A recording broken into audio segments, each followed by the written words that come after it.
ایک جاسوس کافر پکڑا گیا اور اس نے کہا کہ میں ہندو ہوں اور تمہیں 20 برس سے نماز پڑھا رہا ہوں، تو کیا نمازیں لوٹائی جائیں گی؟ کوئی لوٹانے کی ضرورت نہیں ہے، وہ ہندو ہے یا کچھ بھی ہے، ہم نے اسے مسلمان سمجھ کے نمازیں پڑھی تھیں، وہ جو مرضی کرتا رہے۔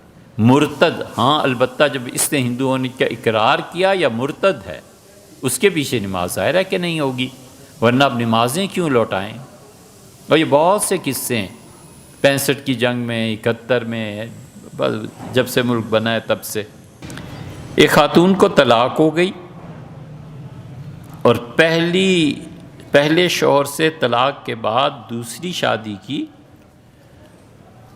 اور وہ بغیر رخصتی کے دوسرے شوہر سے طلاق ہو گئی۔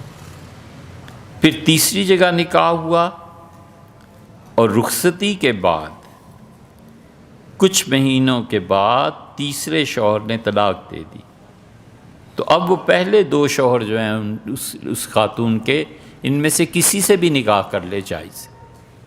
وہ جو شرط تھی ایک بات تھی، ایک قانون خدا کا، وہ پورا ہو گیا، تو اب وہ دونوں جو پہلے اس کے شوہر ہیں نا، جس سے اصل میں طلاق دی تھی پہلا، اور جس سے اس کا نکاح ہوا لیکن رخصتی نہیں ہوئی، ان دونوں کے لیے وہ خاتون جائز۔ عورت سو رہی تھی اور بے ہوش تھی، اور نکاح کے بعد کسی نے اس سے تعلق قائم کر لیا، تو کیا اپنے شوہر کے لیے وہ جائز ہو جائے گا؟ اس کا سونا یا عورت کا بے ہوش ہونا یا اسے گولیاں دے دینا کہ وہ سو جائے، ان تمام صورتوں میں شریعت نے جو کچھ کہا ہے وہ پورا ہو جائے تو اپنے پہلے شوہر کے لیے جائز ہو جائے۔ باپ اور بیٹا سفر میں تھے اور پانی کم پڑ گیا، تو اب کس کو وضو کرنا چاہیے؟ سبحان اللہ، یہ کون سا ہے؟ کس دنیا کے مسئلے پوچھتے ہو یار؟ باپ کو پانی ملنا چاہیے اس سے کہ اس کا حق زیادہ ہے، ایسے مسئلے پوچھتے ہیں لوگ۔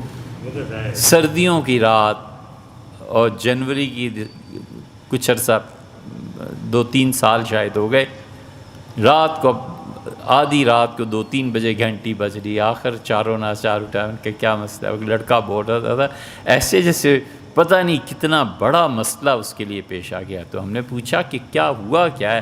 کہنے لگا جی میں ہوٹل میں بیٹھا ہوں، چائے پی رہے تھے دوست، ہمارے درمیان بحث، بڑی زبردست بحث ہے جی، آپ سے پوچھ۔ میں نے کہا پوچھ بھی چکو، اب پوچھنا کیا ہے؟ تو کہنے لگا موسیٰ علیہ السلام کی جو لاٹھی تھی جی، وہ کس درخت کی لکڑی سے بنی؟ اب بھلا بتاؤ، یہ ہے معیار۔